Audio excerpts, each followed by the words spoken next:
Hello everyone, welcome to Tara IAS. Think IAS, think Tara. My name is Vaishnavi and welcome to the Hindu analysis for 7th of December 2024. Video మొత్తం చూడండి. Video మొత్తం చూసిన తర్వాత video కనుక మీకు హెల్ప్ఫుల్గా ఉంటే లైక్ చేయడం మర్చిపోద్దు and also please subscribe to our channel and click the notification bell icon before looking at the video. Okay, let's start. So let us look at the first article, building on the revival of manufacturing sector అని ఒక article రావడం జరిగింది. So recent గా annual survey of industries జరగడం జరిగింది of 2020 to 2023 period కోసం. So దాన్ని base చేసుకుని ఈ ఆర్టికల్ రాయడం జరిగింది. ఈ ఆర్టికల్ రాసిన వారు ఎవరంటే Chandrajit Banerjee garu. So he's the director general of the confederation of Indian industry. So he's the director general of CII కాబట్టి we can take important insights from this article, right? So basic గా ఈ survey ఏదైతే ఉంటుందో, so this survey has shown that our manufacturing sector ఏదైతే ఉంటుందో, so this has revived so much and its growth is also very good. Okay, so ఒక impressive growth అనేది మనం చూడడం జరిగింది in the manufacturing sector.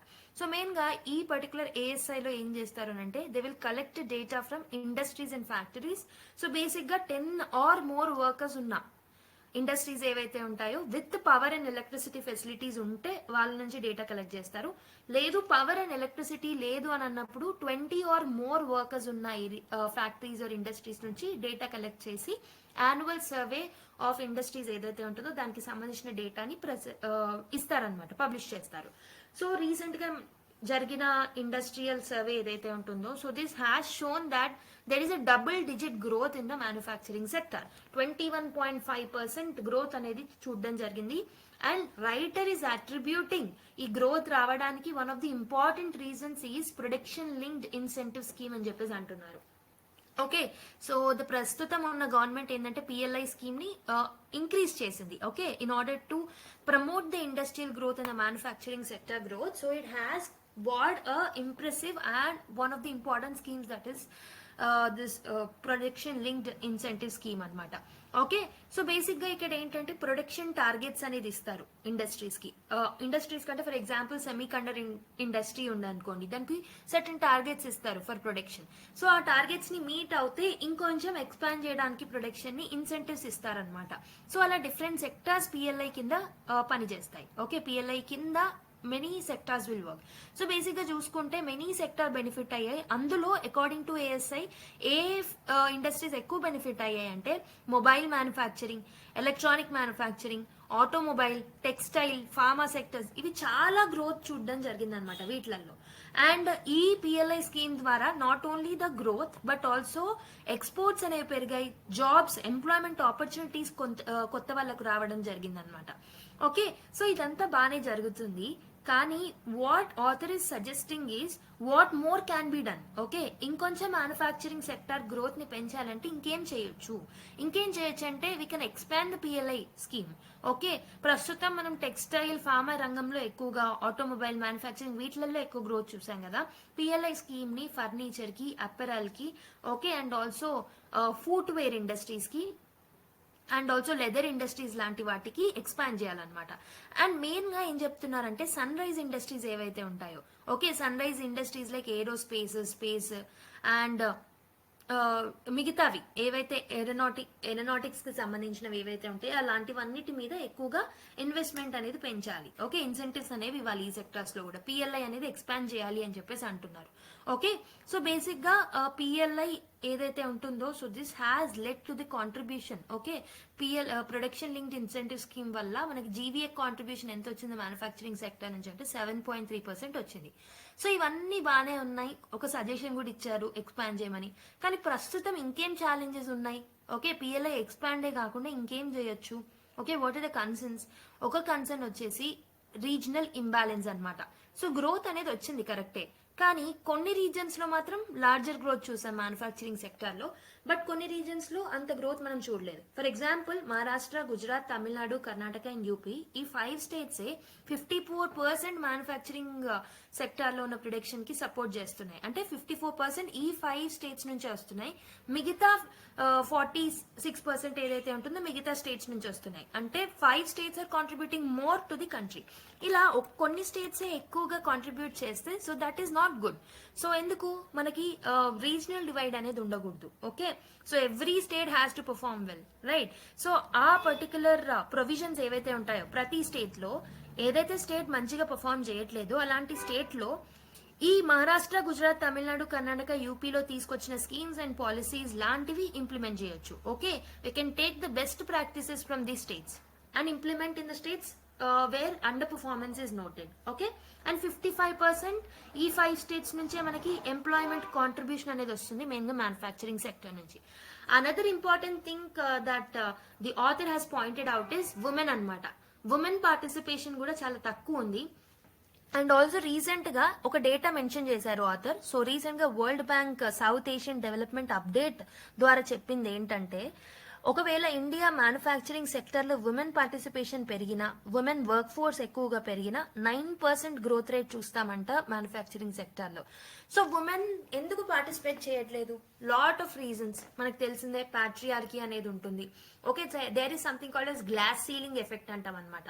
So glass ceiling effect అంటే ఏంటంటే mainly women కి టాప్ పొజిషన్స్ ని ఇవ్వట్లేదు. Okay, so and also dual burden or double burden చూస్తున్నాం. And also security and safety concerns ఉంటాయి విమెన్ కి వర్కింగ్ ప్లేస్ లో. అండ్ ఆల్సో దాంతో పాటు వాళ్ళకి సంబంధించిన వాళ్ళకి సపోర్టివ్ ఇన్ఫ్రాస్ట్రక్చర్, వాళ్ళకి యాక్సెసిబుల్ ఉన్న ఇన్ఫ్రాస్ట్రక్చర్ డెవలప్ అనేది అవ్వట్లేదు. క్రష్ ఫెసిలిటీస్ అనేవి డెవలప్ చేయాలి. వాళ్ళకి సంబంధించిన ఇన్ఫ్రాస్ట్రక్చర్ ఉందా లేదా, టాయిలెట్స్ కరెక్ట్ గా ఉన్నాయా, ఇవన్నీ చూసుకోవాలి. ఇవన్నీ చూసుకుంటేనే women will be very much happy to participate in the manufacturing sector. So government along with the PLI scheme and along with expanding the PLI scheme women safety and concerns గురించి కూడా ఆలోచించాలి. And also ఏ states లో అయితే under performance ఉందో manufacturing sector, ఆ states లో ఎక్కువగా మంచి పాలసీస్ మ్యానుఫ్యాక్చరింగ్ సెక్టర్ కి సపోర్ట్ చేసే పాలసీస్ ని డెవలప్ చేయాలి. ఓకే, 1991 రిఫార్మ్స్ మనం చూసాం కదా. దాని తర్వాత మెయిన్ గా మనకి గ్రోత్ నోట్ అయినప్పటికీ జాబ్స్ అనేవి, ఎంప్లాయ్మెంట్ ఆపర్చునిటీస్ అనేవి చాలా తగ్గిపోయాయి.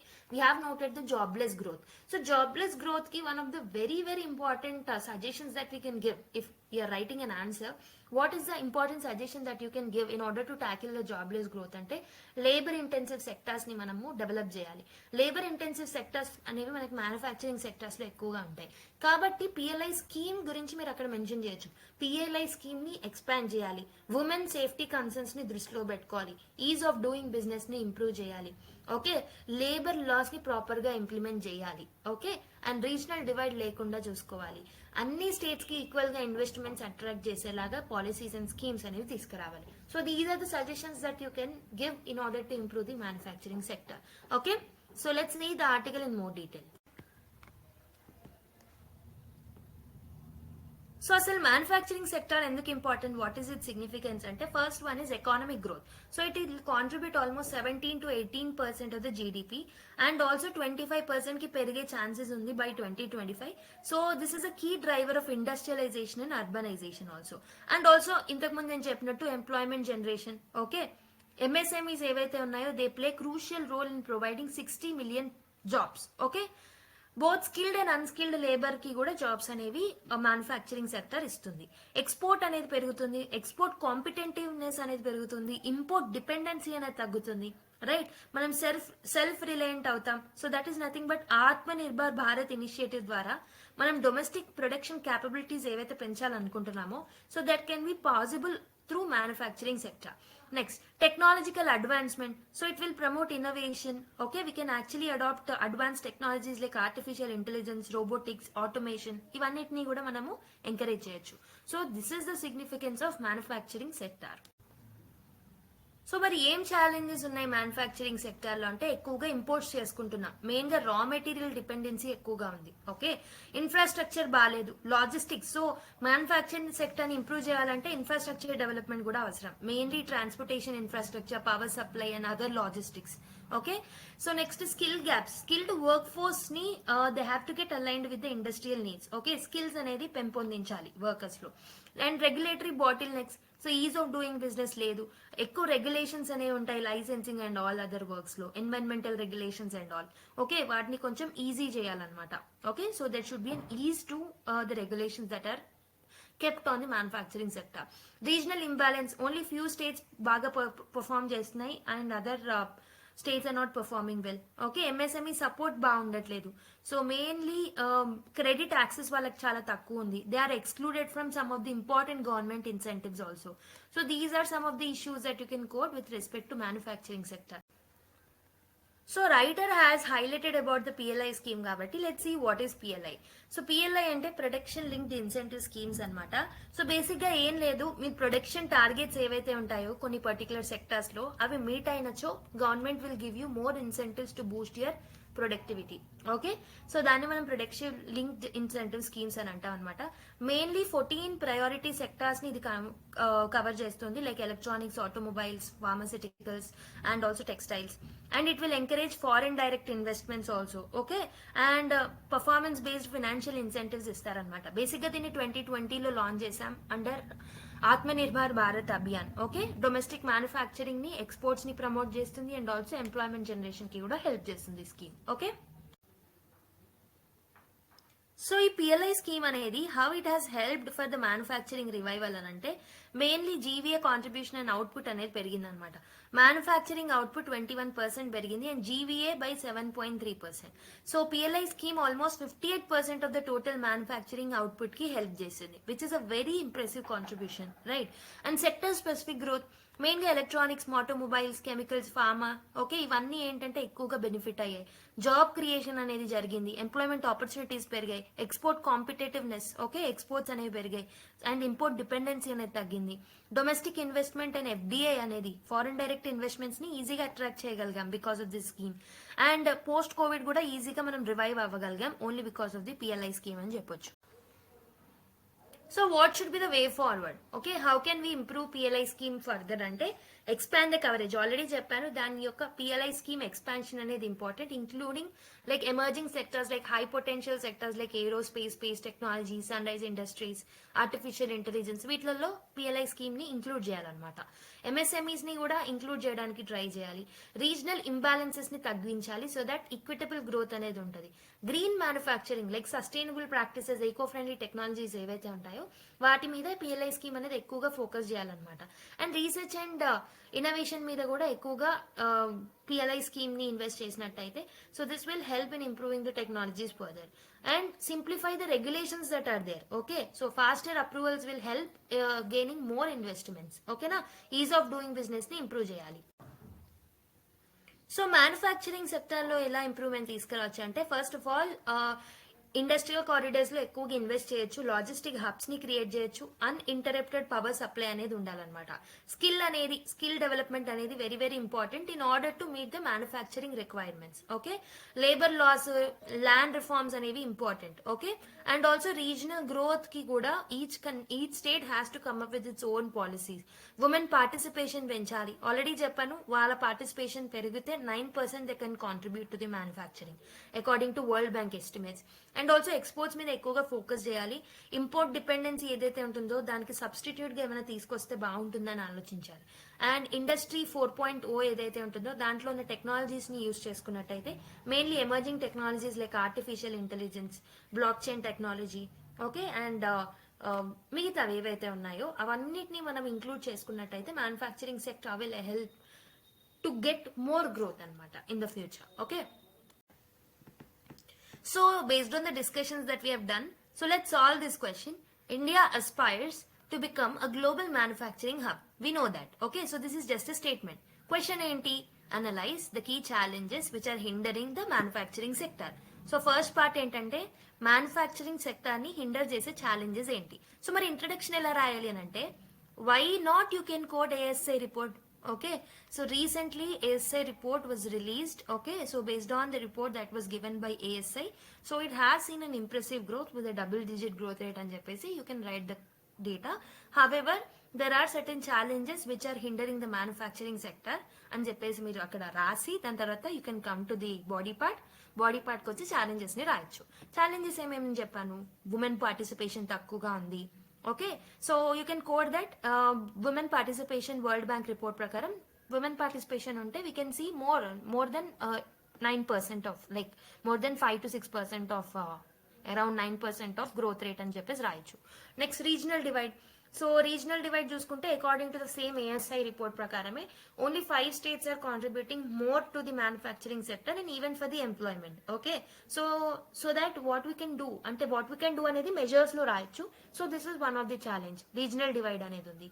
సో రీజనల్ డివైడ్ తర్వాత ఏముంది, లాజిస్టిక్ పర్ఫార్మెన్స్ బాగాలేదు.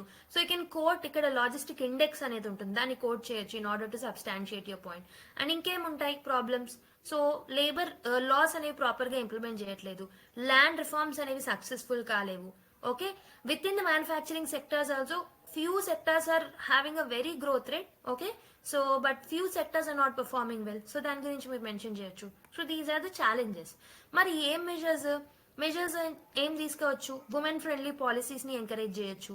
సో రీజనల్ డివైడ్ ని తగ్గించడానికి states which are underperforming try to come up with the policies in the states which are under performing.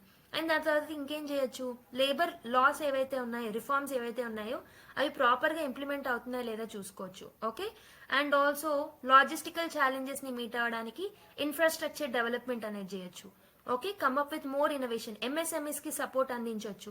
MSME contribution అనేది తగ్గుతుంది కాబట్టి ఎంఎస్ఎంఈ కి సపోర్ట్ అనేది అందించవచ్చు. What we can more do is PLI scheme ని expand చేయొచ్చు. Right, ఇక్కడ వరకు కంప్లీట్ అయింది. So which can enhance it's global competitiveness while ensuring sustainable and inclusive growth. Sustainable and inclusive growth ని మనము దృష్టిలో పెట్టుకోవాలి అని అంటే, సో గ్రీన్ సెక్టార్స్ ఏవైతే ఉంటాయో వాటిలలో ఎక్కువగా ఇన్వెస్ట్మెంట్స్ వచ్చేలాగా చూడాలి, వాటికి ఎక్కువగా ఇన్సెంటివ్స్ ఇవ్వాలి. ఓకే, గ్రీన్ సెక్టార్స్ గ్రోత్ కోసం వాటికి ఎక్కువ incentives, tax support, tax incentives ఇవన్నీ అవసరం అనమాట. Okay, so these are in this way you can particularly write this particular answer. Okay, now let's go to another article. So there is another article kanna article అని చెప్పే బదులు 3 articles వచ్చాయి on same topic, that is monetary policy committee ఏదైతే ఉంటుందో, so that has retained the repo rate at 6.5%. so 6.5% ని same retain చేసేసింది అనమాట. So దాని వల్ల మనకి ఇది న్యూస్ లో ఉండింది. So different point of views అనేవి 3 ఆర్టికల్స్ లో కవర్ అయ్యాయి. Let's decode the information in detail in a simplified manner. Okay, so basic గా మానిటరీ పాలసీ కమిటీ ఏదైతే ఉంటుందో, so this is a by monthly policy, మనందరికీ తెలిసిందే బేసిక్స్ చదువుంటే.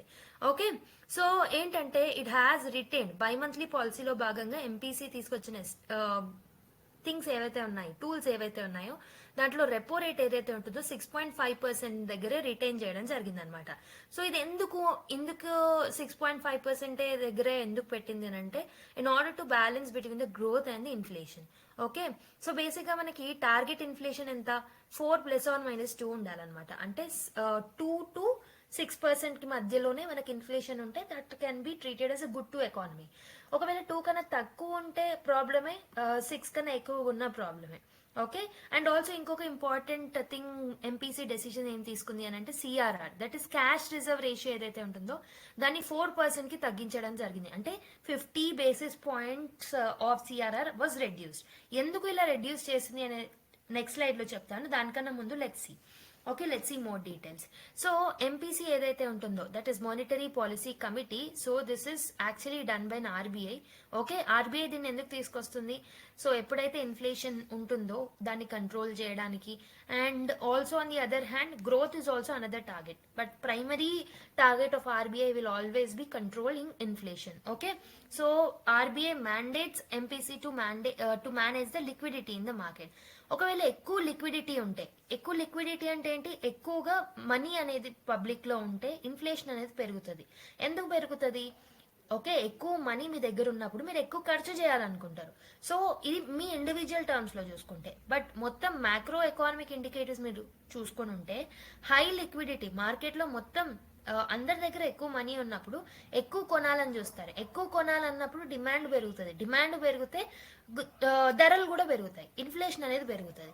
సో ఇన్ఫ్లేషన్ పెరిగినప్పుడు ఈ MPC కమిటీ ఏం చేస్తుంది అని అంటే, ఈ మనీ ఏదైతే ఉంటుందో, ఎక్సెస్ లిక్విడిటీ ఏదైతే ఉంటుందో దాన్ని సక్అవుట్ చేయడానికి ట్రై చేస్తుంది. అంటే సో సక్అవుట్ చేయడానికి అంటే ఆ మనీని, ఆ లిక్విడిటీని తగ్గించడానికి ట్రై చేస్తుంది. ఓకే, దానికోసం ఏం చేస్తుంది, బేసిక్ గా ఇంట్రెస్ట్ రేట్లను పెంచుతూ ఉంటది అనమాట. Okay, so this is the process that is followed by the RBI generally through monetary policy committee. So ఈ మానిటరీ పాలసీ కమిటీకి సంబంధించి గవర్నమెంట్ కి అండ్ RBI కి ఎప్పుడు టస్సల్ అనేది నడుస్తూ ఉండే 2016 వరకు కూడా. సో అందుకే ఈ టస్సల్ ని సాల్వ్ చేయడానికే సో ఫినాన్స్ యాక్ట్ ఏదైతే ఉంటుందో 2016కి, ఆ ఫినాన్స్ యాక్ట్కి అమెండ్మెంట్ తీసుకొచ్చి ఆర్బీఐ యాక్ట్లో మానిటరీ పాలసీ కమిటీని సెటప్ చేయడం జరిగింది. ఈ మానిటరీ పాలసీ కమిటీ ఏంటంటే మంత్లీ మానిటరీ పాలసీ రివ్యూస్ ని ఇస్తూ ఉంటుంది, అంటే ఈ రేట్స్ ని ఫిక్స్ చేస్తూ ఉంటుంది అనమాట. ఓకే, సో ఈ మానిటరీ పాలసీ కమిటీ ఏంటంటే it's a combination of both. RBI నుంచి పీపుల్ ఉంటారు అండ్ ఆల్సో గవర్నమెంట్ అపాయింట్ చేసిన ఎక్స్పర్ట్స్ కూడా ఉంటారు. టోటల్ 6 మెంబర్స్ ఉంటారనమాట. 6 మెంబర్స్ లో దాన్ని హెడ్ చేసేది ఎవరు అంటే RBI governor, next deputy governor ఉంటారు, and any other person from the RBI will also be taken part of the particular committee. Whereas ఇంకో 3 మెంబర్స్ ఎవరునంటే 3 న్యూట్రల్ ఎక్స్పర్ట్స్ ఉంటారనమాట. So basically they will be appointed by the government. Okay, government appoint చేస్తుంది. So majority decision, so majority support చేసిన వాళ్ళ decision ఏదైతే ఉంటుందో ఆ decision ని తీసుకుంటారు అనమాట జనరల్ గా.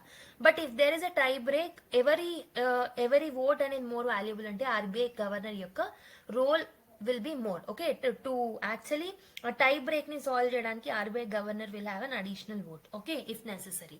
So ఇది జనరల్ గా బ్యాక్గ్రౌండ్. లెట్స్ సీ అసలు ఎందుకు రెపో రేట్ ని అక్కడే పెట్టారు, why CRR was reduce. So basic గా ఈ మానిటరీ పాలసీ ఏదైతే ఉంటుందో దాంట్లో డెఫినెట్ గా వేరియస్ టూల్స్ ఉంటాయి అనమాట ఆర్బీఐకి in order to control the inflation and to increase the growth.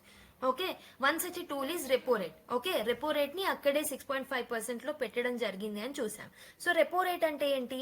So that is a rate at which RBI borrows from the commercial bank. So RBI ఏం చేస్తుంది అంటే it borrows from the commercial banks. Normal గా commercial banks ఏవైతే ఉంటాయో అక్కడ నుంచి borrow చేసుకుంటుంది మనీని. దానికి కాను ఎంత రేట్ అయితే పే చేస్తుందో దాన్ని మనం రెపో రేట్ అని అంటాం అనమాట. సో ఈ రెపో రేట్ నే 6.5 దగ్గర అలానే రిటైన్ చేయడం జరిగింది. సో రీసెంట్ గా తీసుకున్న డెసిషన్ ఇది.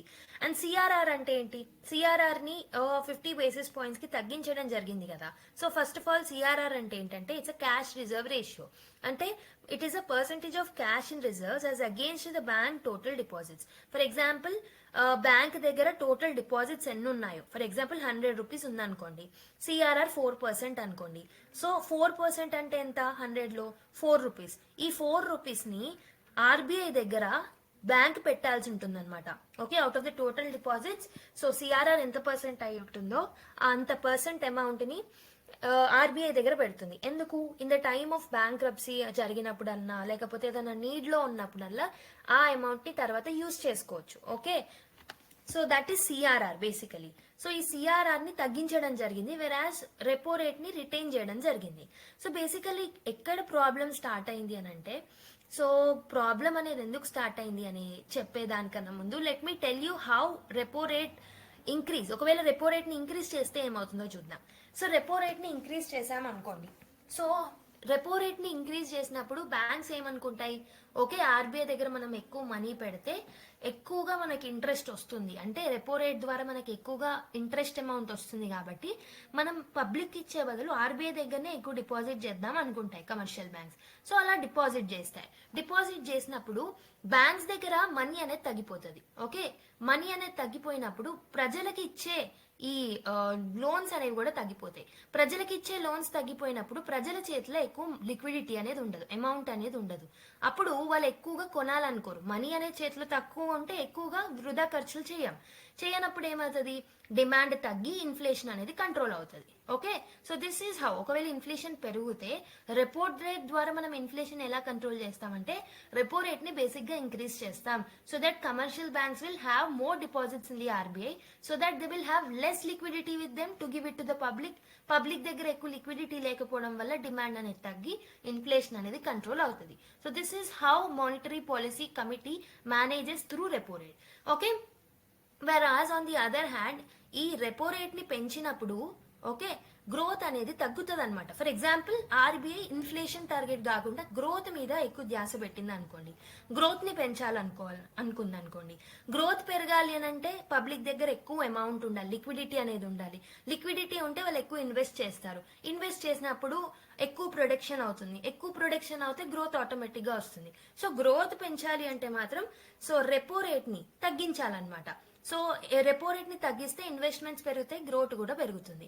అంటే కాంట్రాస్ట్, ఇన్ఫ్లేషన్ తగ్గినప్పుడు గ్రోత్ అనేది పెరుగుతుంది. ఇన్ఫ్లేషన్ తగ్గినప్పుడు గ్రోత్ కూడా తగ్గుతుంది. ఓకే, సో ఇలా కాంట్రాస్ట్ అన్నమాట.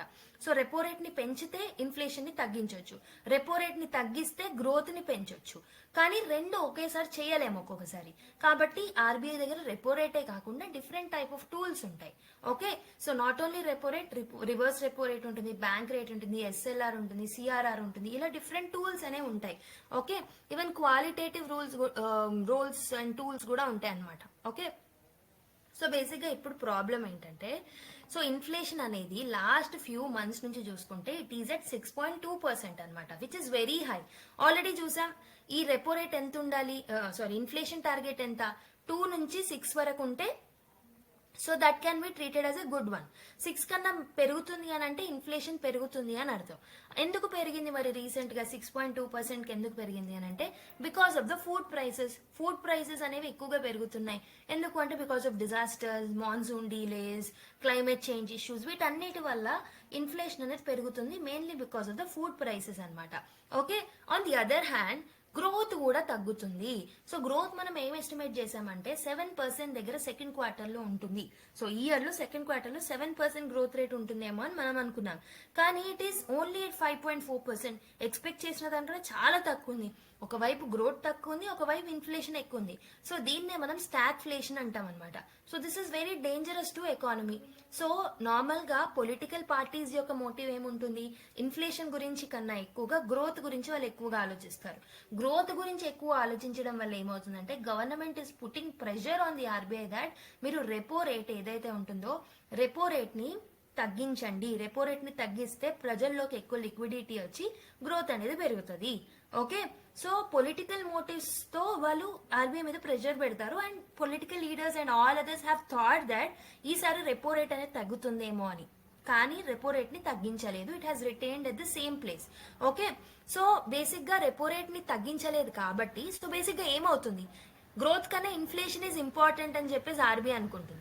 ఇన్ఫ్లేషన్ ఎందుకు ఇంపార్టెంట్ అంటే let me tell you, normal గా ఇన్ఫ్లేషన్ అనేది ఎక్కువైనప్పుడు, ఖర్చు ఎక్కువైనప్పుడు పీపుల్ కన్జంప్షన్ ని తగ్గిస్తారు, వాళ్ళ ఖర్చుని తగ్గిస్తారు. ఓకే, సో ధరలు పెరిగినప్పుడు ఖర్చు అనేది తగ్గిస్తారు. ఖర్చులు తగ్గిస్తే డిమాండ్ అనేది పెరుగుతుంది on all the products. Demand అనేది తగ్గినప్పుడు డెఫినెట్ గా ఇన్వెస్ట్మెంట్ ని కూడా తగ్గిస్తారు. ఎవరైతే ప్రొడ్యూస్ చేస్తున్నారో ప్రోడక్ట్స్ ని, ఆ ప్రొడక్షన్ ని తగ్గిస్తారు, ఇన్వెస్ట్మెంట్ ని తగ్గిస్తారు. ఆటోమేటిక్ గా ఇన్వెస్ట్మెంట్ తగ్గినప్పుడు గ్రోత్ కూడా తగ్గుతుంది అనమాట. ఓకే, ఇన్ఫ్లేషన్ పెరిగితే గ్రోత్ కూడా తగ్గే ఛాన్సెస్ ఉన్నాయి. సో ఇప్పుడు మనం ఫేస్ చేస్తున్న ప్రాబ్లం ఇదే.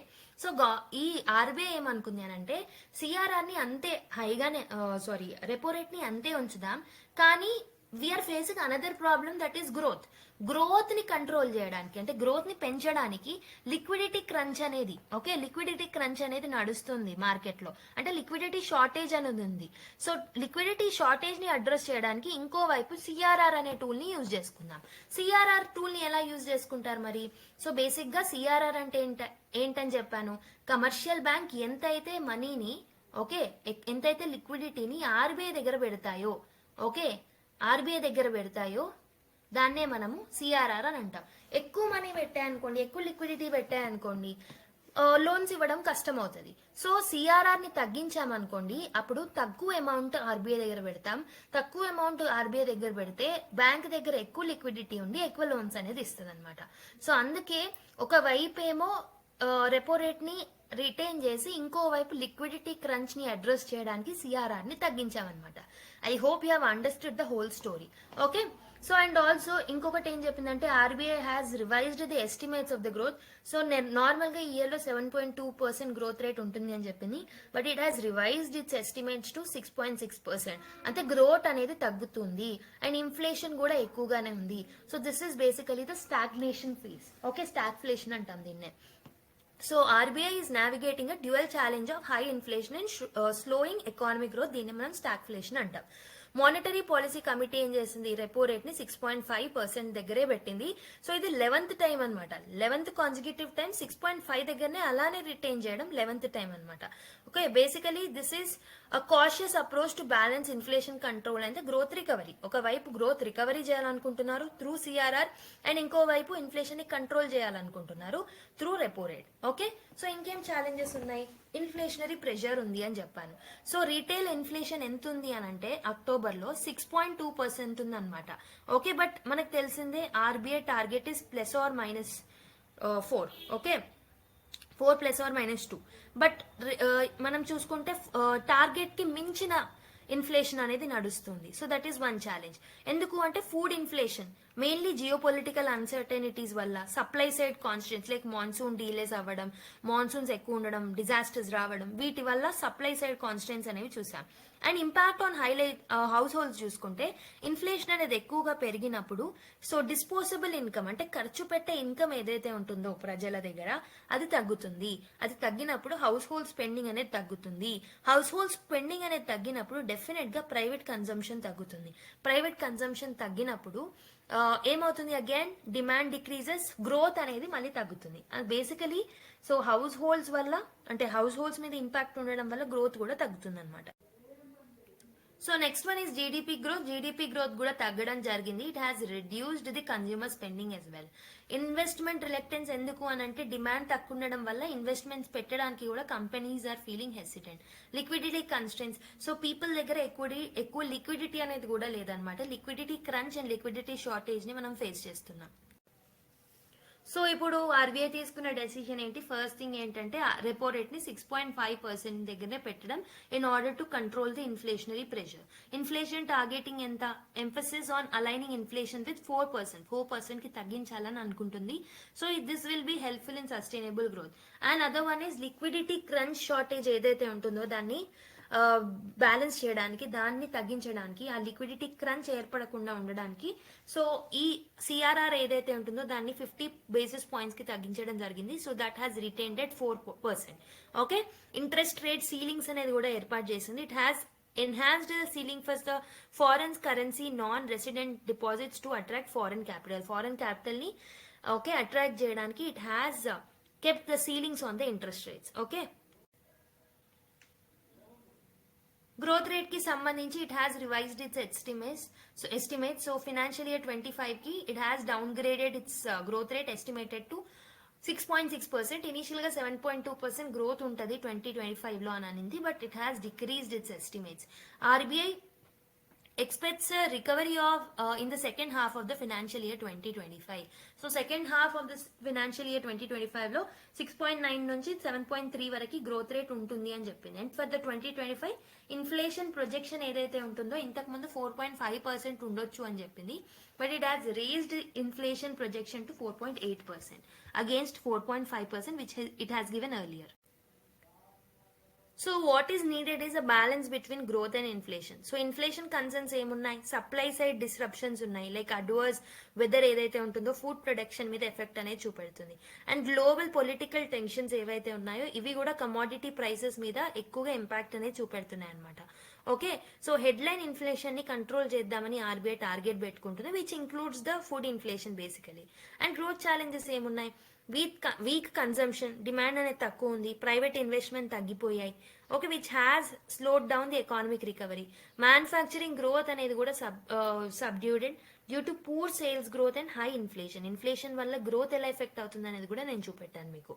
Okay, so RBI is basically focusing on stability అనమాట. ప్రైజెస్ స్టేబుల్ గా ఉండాలి, ఇన్ఫ్లేషన్ అనేది కంట్రోల్లో ఉంటే ఆటోమేటిక్ గా గ్రోత్ అనేది లాంగ్ టర్మ్ లో వస్తుంది అని చెప్పేసి అనుకుంటుంది. And it is focusing on collaborative measures. So government ని ఫుడ్ ఇన్ఫ్లేషన్ తగ్గించడానికి సప్లై సైడ్ ఇంటర్వెన్షన్ ని తీసుకోవాలి అని చెప్పేసి గవర్నమెంట్ ని కూడా అడగడం జరుగుతుంది అనమాట. లైక్ ఇంపోర్ట్ డ్యూటీస్ ని తగ్గించండి, మెయిన్లీ ఎడిబుల్ ఆయిల్ లాంటి వాటి మీద అని చెప్పేసి గవర్నమెంట్ కి సజెషన్స్ ఇచ్చింది. And cautious and calibrated approach తో ముందుకు వచ్చింది అనమాట. Okay, it has avoided the drastic measures that would destabilise the economy. So basic గా ఒక బ్యాలెన్స్డ్ అప్రోచ్ తో ఆర్బీఐ ముందుకు వచ్చిందని చెప్పొచ్చు. So what should be the way forward?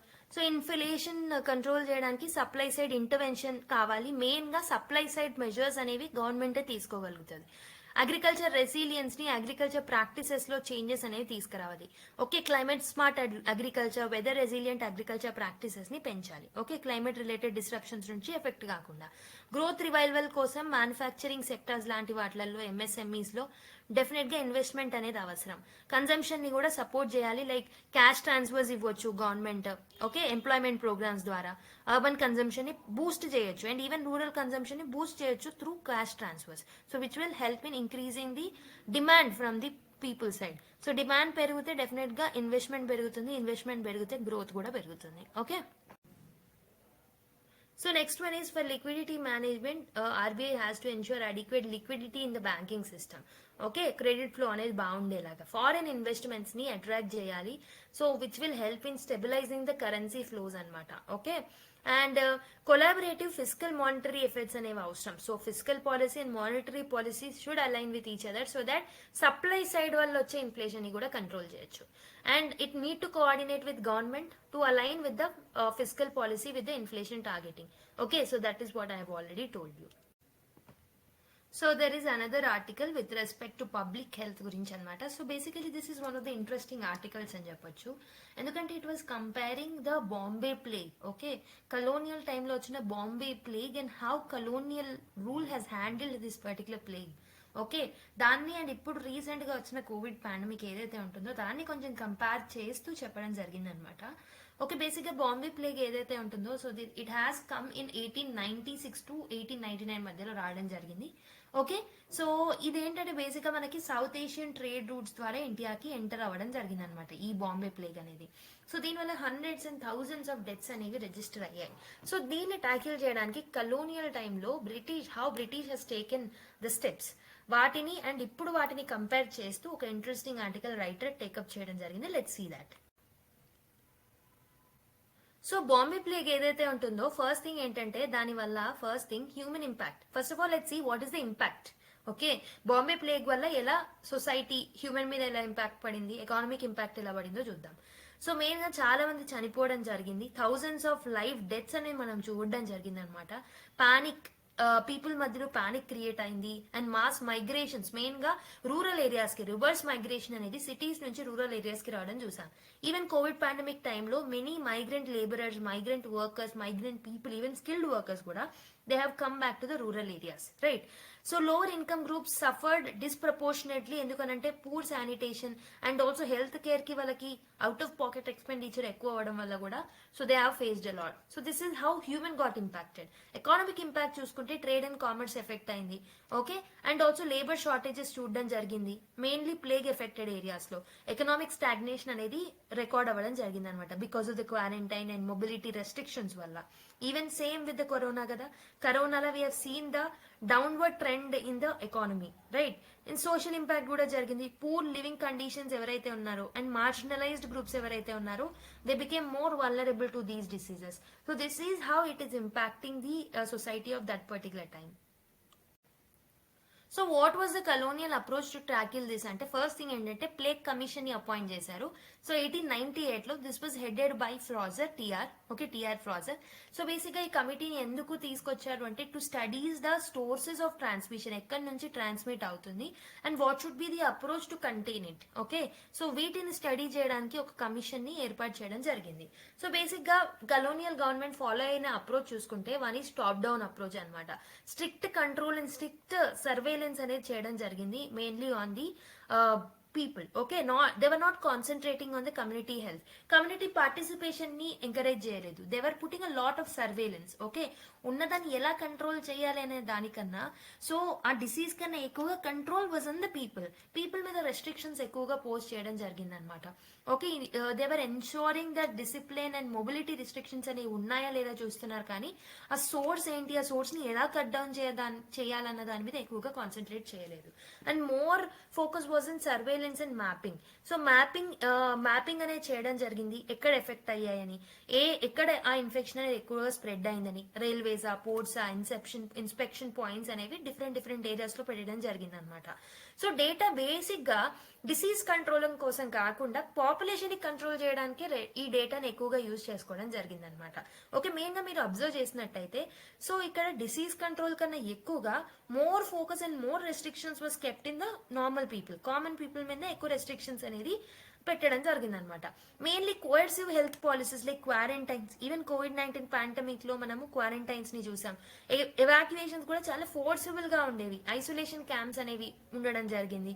Even exclusion of community participation, community decision making లో కూడా communities ని involve చేయలేదు.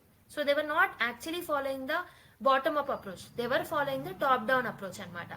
So these were different type of approaches which colonial government used to curb this particular disease. So author has beautifully compared between 1896 plague pandemic and also the current public health scenario ni compare చేస్తూ చెప్పారు, mainly COVID-19 examples తీసుకుంటూ. So public health challenges తీసుకుంటే 1896 Bombay plague అయినా ఇప్పుడు వచ్చే modern pandemics like COVID-19 అయినా public health infrastructure లో ఉన్న వల్నరబిలిటీస్ ని షోకేస్ చేస్తుంది అనమాట. So there are very weak public health infrastructure, so they are not able to control the disease. Okay, governance structure కూడా చాలా వీక్ గా ఉంది అని మనకి అర్థమవుతుంది. నెక్స్ట్ సర్వేలెన్స్ అండ్ డేటా మీద, ప్రస్తుతం ఉన్న పాండమిక్స్ లో కూడా మనము సర్వేలెన్స్ అండ్ డేటా మీద ఎక్కువగా ఫోకస్ చేసాం. For example vaccine data, okay, CoWIN platform లాంటివి తీసుకురావడం, ఇలా డేటా మీద ఎక్కువగా రీలే అవ్వడం జరిగింది. రోజుకి ఎన్ని డెత్స్ వస్తున్నాయి, ఎన్ని కేసెస్ వస్తున్నాయి. So basically we were focusing on data collection and putting some disciplinary actions on the people rather than controlling the disease. Okay, next, so ఈ డేటా కలెక్షన్ వల్ల ప్రైవసీ అనేది, సో మనం COVID-19 టైంలో కూడా చూసాం. సో డేటా కలెక్షన్ లో భాగంగా collect చేసిన డేటాని మిస్యూజ్ చేయడం కూడా జరిగింది. ఓకే, ఎథికల్ అప్రోచ్ అనేది ఫాలో అవ్వలేదు. సోషియో ఎకానమిక్ ఇన్ఈక్వాలిటీస్ ఇప్పుడు కూడా చూసాం. అప్పట్లో వచ్చిన ప్లేగ్ అయినా ఇప్పుడున్న మోడర్న్ హెల్త్ క్రైసిస్ లో అయినా ఎక్కువగా ఎఫెక్ట్ అయ్యేది మార్జినలైజ్డ్ కమ్యూనిటీ అనమాట. ఓకే, ఎందుకంటే వాళ్ళ దగ్గర బేసిక్ ఇన్ఫ్రాస్ట్రక్చర్ లేదు, హెల్త్ కోసం ఖర్చు పెట్టుకోవాలన్న డబ్బులు ఉండట్లేవు. సో సోషియో ఎకానమిక్ ఇన్ఈక్వాలిటీస్ అప్పుడు ఎలానే ఉన్నాయో ఇప్పుడు కూడా అలానే ఉన్నాయన్నమాట. నెక్స్ట్, ట్రస్ట్ అండ్ గవర్నెన్స్ చూసుకుంటే బోత్ ఈవెంట్స్, అప్పుడున్న ప్లేగ్ అయినా ఇప్పుడున్న COVID-19 లాంటి పాండమిక్స్ అయినా, so they were demonstrating the critical control of trust between the government and population. Okay, mainly ఇక్కడ కూడా మనము టాప్ డౌన్ అప్రోచ్ ని ఎక్కువగా ఫాలో అవ్వడం జరిగింది. ఇప్పుడు కూడా మనం క్వారంటైన్స్, సోషల్ డిస్టాన్సింగ్ అని, ఓకే, ఒకవేళ బయటికి పీపుల్ వచ్చినా వాళ్ళ మీద డిసిప్లినరీ యాక్షన్స్ తీసుకోవడం. లోకల్ పోలీస్ తప్పు కాదు, వాళ్ళని ప్రాపర్ గా ట్రైన్ చేయలేదు. ఓకే, ఎలా హ్యాండిల్ చేయాలనే సిచ్యువేషన్ ఎవరికి తెలియదు. సో దాని వల్ల హార్ష్ గా, కోయర్సివ్ గా ఉండడం చూసాం రీసెంట్ గా వచ్చిన పాండమిక్స్ లో కూడా. So what were the lessons that we have learned from the Bombay plague ante? So we need an ethical public health policies. Okay, so people need to trust the government. Okay, forced quarantines and undagudu. Rather than that, you can actually do the awareness campaigns. Okay, friendly policing ane cheyochu. So transparency, empathy and inclusiveness ని focus చేస్తూ approaches అనేవి build చేయాలి. Community management కూడా చాలా అవసరం. Community management తీసుకొస్తే people will learn, people will they themselves will follow the social distancing and all. Okay, role of data and technology, data collection అనేది it should focus on improving care and not just enforcing the control. So control చేయడం కోసం కాదు, care ని improve చేయడానికి మాత్రమే data collection చేయాలి. Ethical frameworks ని తీసుకొస్తే బాగుంటుంది, which should balance the privacy with the public health. So మనకి మెయిన్ గా డేటా కలెక్షన్ లో ప్రైవసీ ఇష్యూస్ వచ్చాయి కాబట్టి ప్రైవసీని, పబ్లిక్ హెల్త్ ని మనం బ్యాలెన్స్డ్ అప్రోచ్ గా తీసుకెళ్ళాలి. Okay, and one more challenge we felt was from the infrastructure side. So public health infrastructure ni improve cheyali, sanitation, housing, health services వీటిని మీద కూడా కాన్సన్ట్రేట్ చేయాలి. అండ్ ఈక్విటీ ఎన్షూర్ చేయాలి public health care లో. So both historical and modern health crisis లో మనం చూసింది ఏంటంటే marginalised sections of the people are more vulnerable to this particular diseases. So వాళ్ళ మీద కూడా కాన్సన్ట్రేట్ చేయాలన్నమాట. అండ్ ఏం చేస్తే బాగుంటుంది, what should be the way forward అంటే you have to build the trust and transparency and community participation increase చేయొచ్చు. And also health systems, present ఉన్న health infrastructure, sanitation, disease control, disease surveillance, వీటన్నిట్లలో changes and reforms తీసుకురావాలి. డేటాని ethical గా use చేయాలి, already discuss చేశాం. And you can address socio economic inequalities, like public health policies ని design చేయాలి. ఎలా అంటే it should focus on marginalised and vulnerable communities అనమాట. ఓకే, సో దాట్ ఆ హెల్త్ ఇన్ఈక్వాలిటీస్ ఏవైతే ఉన్నాయో వాటిని మనం తగ్గించవచ్చు.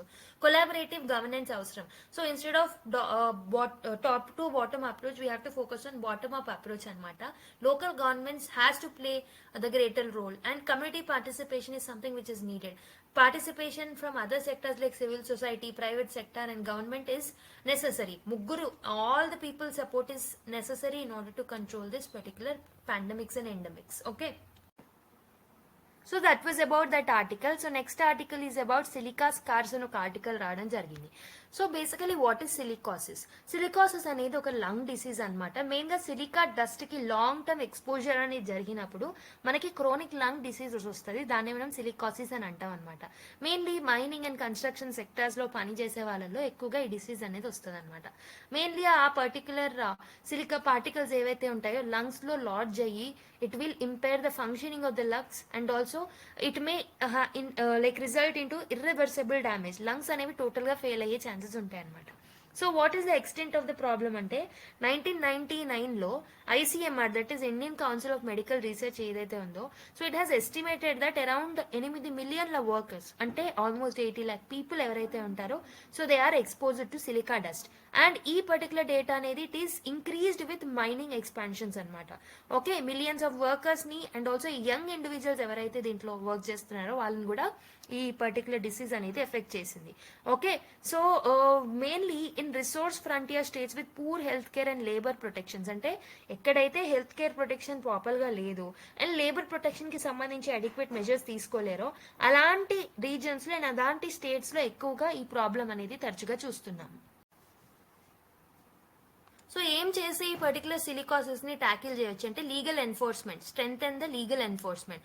Okay, mainly occupational safety, health and working conditions of the worker should be manage.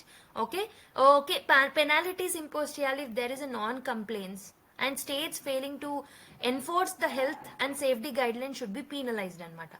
And healthcare access ni improve cheyali. Specialized hospitals and clinics near to mining areas has to be developed in order to specifically diagnose this silicosis. Okay, healthcare providers ni ela silicosis ni diagnose cheyalo vallaku kuda accurate healthcare training అనేది కూడా ఇవ్వాలన్నమాట. And another important thing is to bring awareness and education ని కూడా enhance చేయడం అనేది very important. దానికి సంబంధించిన protective equipment ని కూడా, మైనింగ్ ప్రాక్టీసెస్ అనేవి సేఫ్ గా ఉన్నాయా లేదా అని చూసుకునే బాధ్యత కూడా గవర్నమెంట్దే.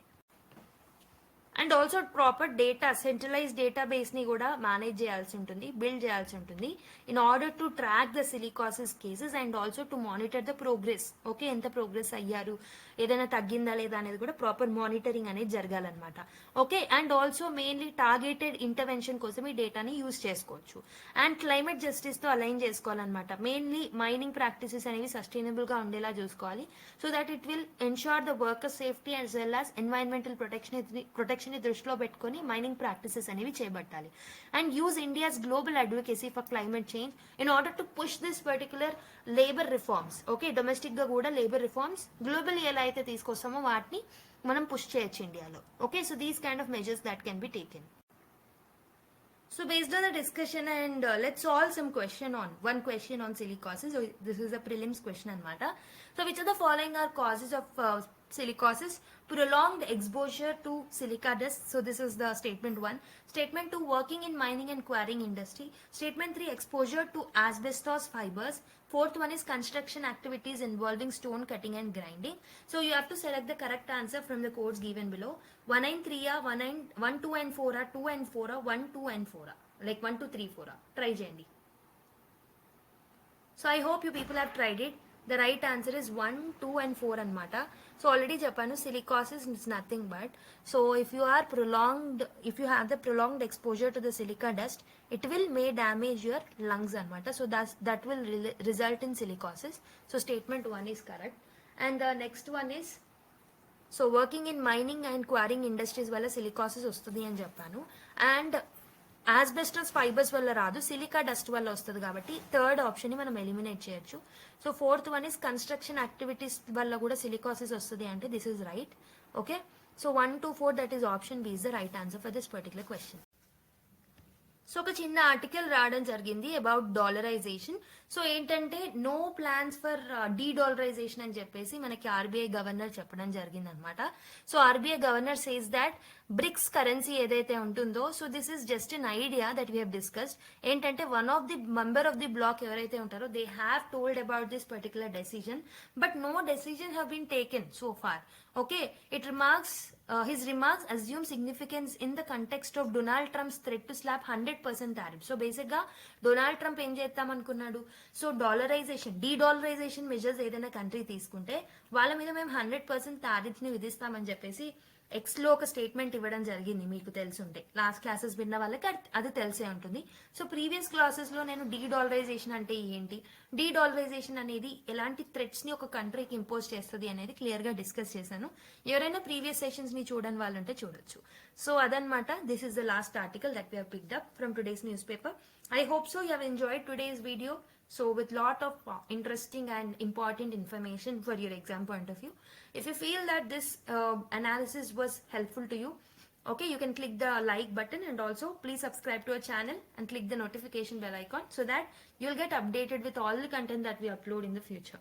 Okay, so and also PDF access kavali అని అనుకుంటే మన తారా ఈఎస్ టెలిగ్రామ్ ఛానల్లో ఉంటుంది. You can get access to the PDF over there. So that was it for today's video. మరి నెక్స్ట్ వీడియోతో మళ్ళీ కలుద్దాం. Until then take care, bye and keep smiling.